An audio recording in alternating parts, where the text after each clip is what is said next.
Friends, நீங்களும் உங்கள் குடும்பமும் நலமோடவும் வளமோடவும் வாழணும் அப்படின்ற பிரார்த்தனையோட என்னோட 2வது எபிசோட ஆரம்பிக்கிறேன். போன எபிசோடில் நான் ஏன் மயங்கி விழுந்தேன்ற காரணத்தை தெரிஞ்சுக்கிறதுக்காக எம்ஆர்ஐ ஸ்கேன் எடுத்தோம் அப்படின்னு சொல்லியிருந்தேன் இல்லையா. அந்த எம்ஆர்ஐ ஸ்கேனோட ரிசல்ட்ஸ் எடுத்துகிட்டு நாங்கள் டாக்டரை பார்க்க போனோம். டாக்டர் அது எல்லாத்தையும் தரவை பார்த்துட்டு உங்களுக்கு ஒரு பிரச்சனையுமே இல்லை அப்படின்னு சொன்னார். எனக்கு ரொம்ப சந்தோஷமாக இருந்தாலும் ஒரு பிரச்சனையுமே இல்லாத ஒரு விஷயத்துக்கு எதுக்குடா 40,000 ரூபாய் செலவு பண்ணி ஸ்கேன் எடுக்க சொன்னீங்கன்ற மாதிரி ரொம்ப டென்ஷன் ஆகிட்டேன்.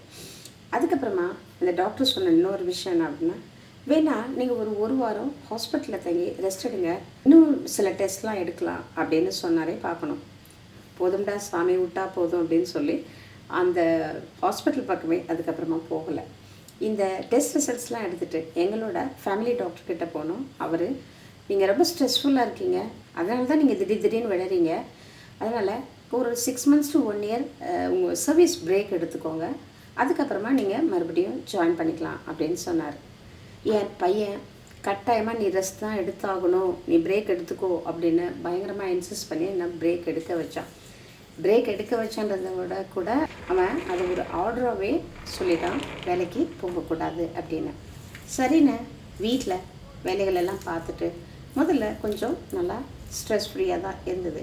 ஆனால் 33 வருஷம் வேலைக்கு போயிட்டு வேலையே இல்லாமல் இருக்கிறது அது ஒரு ஸ்ட்ரெஸ் ஆகிடுச்சு எனக்கு. சரி என்ன பண்ணலாம் அப்படின்னு யோசிச்சு தான் யூடியூப் ஸ்டார்ட் பண்ணேன். இப்போ உங்களோட பேசிகிட்ருக்கேன். இப்போ நம்ம நிறைய இடத்துக்கு ட்ராவல் பண்ண போகிறோம். இந்த ட்ராவல் பண்ணணும் அப்படின்ற இந்த ஐடியா எப்படி வந்தது அப்படின்றதையும் நான் சொல்கிறேன். ரொம்ப நாளைக்கு அப்புறமா வெளியில் ட்ராவல் பண்ண ஆரம்பித்த அந்த முதல் ட்ரிப் பயங்கர திகிலாக இருந்தது. அதை அடுத்த வாரம் சொல்கிறேன். இந்த வாரம் எனக்கு கொஞ்சம் உடம்பு சரியில்லை. இந்த நேரத்தில் வெக்கேஷனுக்காக என்னோடய தம்பி குழந்தைங்க, தம்பி ஒய்ஃப் எல்லோரும் இங்கே இருக்காங்க. யூஸ்வலாக எல்லா வெக்கேஷனுக்கும் இங்கே ஒரு வாரம் 10 நாள் இருப்பாங்க. குழந்தைங்களுக்கு எப்போவுமே அத்தை இருந்தால் நம்மளை வெளியில் கூட்டிகிட்டு போவா, ஜாலியாக இருக்கலாம் அப்படின்ற ஒரு ஐடியாவோடு தான் வருவாங்க. நான் சென்னை போனாலுமே அங்கேயுமே நாங்கள் எங்கேயாவது ஈவினிங் ஹவர்ஸில் வெளில போயிட்டே இருப்போம். அவங்களுக்கு ஸ்கூல் இருக்கிற அன்றைக்கி கூட ஹோம்ஒர்க்லாம் முடிச்சுட்டு வெளியில் போயிடுவோம், சாப்பிட போவோம், மெரினா பீச் போவோம், இல்லை எங்கேயாவது வெளியில் போவோம். இப்போ இங்கே வந்ததுக்கப்புறமா பாவம் அவங்க எங்கேயுமே வெளில போகல, ரொம்ப போர் அடிக்கிற மாதிரியே ஆயிடுச்சு.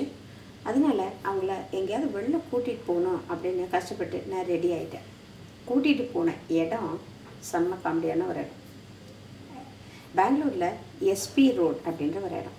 அதை நான் ஏன் ப்ரிஃபர் பண்ணேன் அப்படின்னா, என் தம்பியோட கம்பெனிக்கு தேவைப்படுற விஷயம்லாம் அங்கே கிடைக்கும் அப்படின்றதுனால தான் அங்கே போகணும். ஆனால் மழை நேரத்தில் பயங்கர க்ரௌடாக இருந்ததோடு மட்டும் இல்லாமல் ஒரே கசகசன்னு இருந்தது அந்த இடம். குழந்தைங்க ரொம்பவே இரிட்டேட் ஆகிட்டாங்க.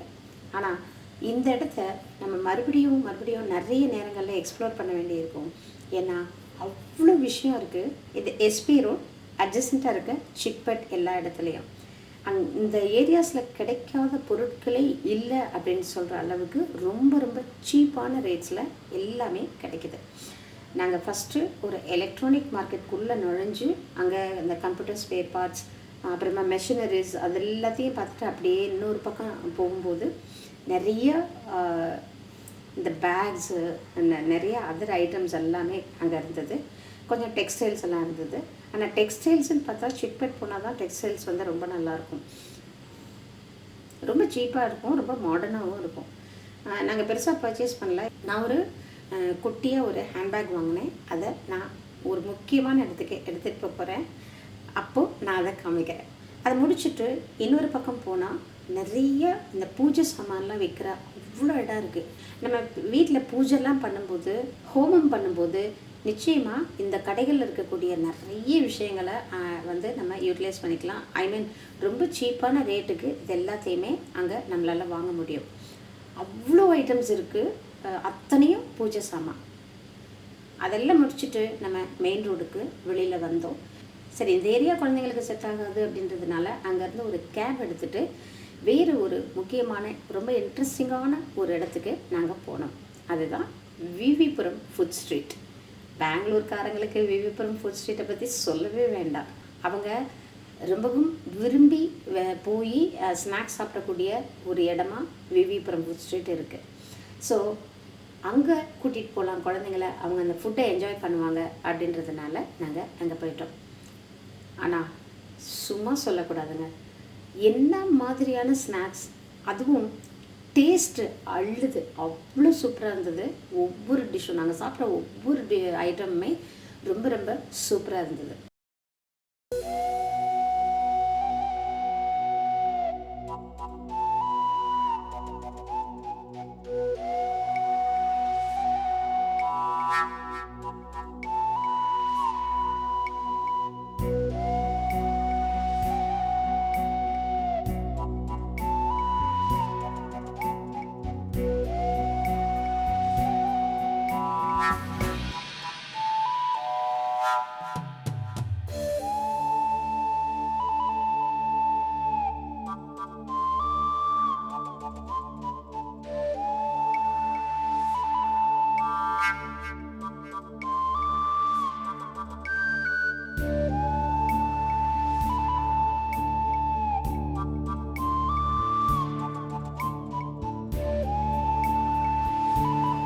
எனக்கு பரிச்சயமே இல்லாத ஃபுட் ஐட்டம்ஸ் கூட அங்கே நிறைய இருந்தது.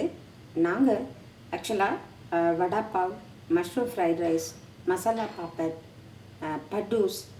பட்டுன்றது வந்து நம்ம ஊர் குழிப்பணியாரம் மாதிரி, இங்கே கர்நாடகாவில் அதை பட்டூஸ்ன்னு சொல்லுவாங்க. பனீர் டிக்கா, பாதாம் மில்க், ஐஸ்கிரீம் ரோல்ஸ், இதெல்லாம் சாப்பிட்டு முடிச்சதுக்கப்புறமா கடைசியாக ஒரு ஷாப்பில் போய் பான் வாங்கி சாப்பிட்டுட்டு நாங்கள் ரிட்டன் வந்தோம்.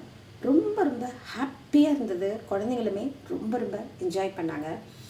இந்த ஃபுட் ஸ்ட்ரீட்டோட டைமிங் வந்து மத்தியானம் 1:30 மணி 2 மணி அப்படி ஆரம்பித்து நைட்டு 11 12 மணி வரைக்கும் நல்ல வைப்பாக இருக்கும் இந்த இடம் அப்படின்னு கேள்விப்பட்டிருக்கேன்.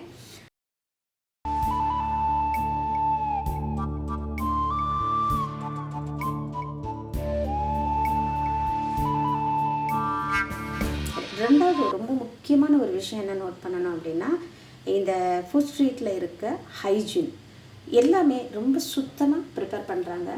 குழந்தைங்கள தைரியமாக சாப்பிட வைக்கலாம் இங்கே கூட்டிகிட்டு போய். ஒரே ஒரு ட்ராபேக் நான் என்ன நோட்டீஸ் பண்ணேன் அப்படின்னா, அங்கே ப்ராப்பராக வாஷ்ரூம்ஸ் எதுவுமே இல்லை. இப்போ சின்ன குழந்தைங்கள்லாம் வந்து வாஷ்ரூம் போகணும் அப்படின்னா அங்கே எந்த இடத்துலையுமே வாஷ்ரூம் இல்லை. அந்த ஸ்ட்ரீட்டோட ஜங்ஷனுக்கு போனால் அந்த இடத்துல ஒரு கவர்மெண்ட் வாஷ்ரூம் இருக்குது. ஸோ அது ஒன்று தான் ட்ராபேக்.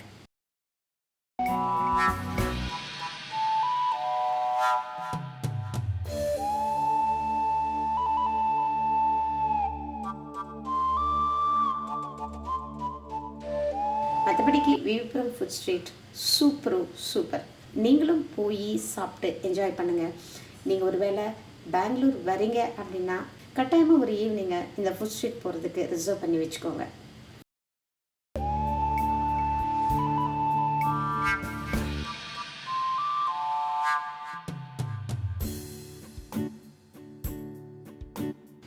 ஃபைனலி என்னோட ஃபஸ்ட் எபிசோடையே பார்த்து என்ஜாய் பண்ணி அதுக்கு கமெண்ட்டும் போட்ட திவ்யதானம் அவர்களுக்கு ரொம்ப ரொம்ப நன்றி. அதே மாதிரி ஹரிப்ரியா சுதந்திரநாத் அவர்களுக்கும் ரொம்ப ரொம்ப நன்றி. நிறைய வேல்யூபிள் இன்ஃபர்மேஷன்ஸை அவங்க கமெண்ட்ஸில் சொல்லியிருந்தாங்க. நீங்களும் உங்கள் கமெண்ட்ஸை போடுங்க. உங்களோட கமெண்ட்ஸை நான் இந்த மாதிரி ஷேர் பண்ணுறேன். நன்றி. அடுத்த வீடியோவில் வேறொரு முக்கியமான ஒரு டாப்பிக்கோடு சந்திக்கிறேன். நன்றி.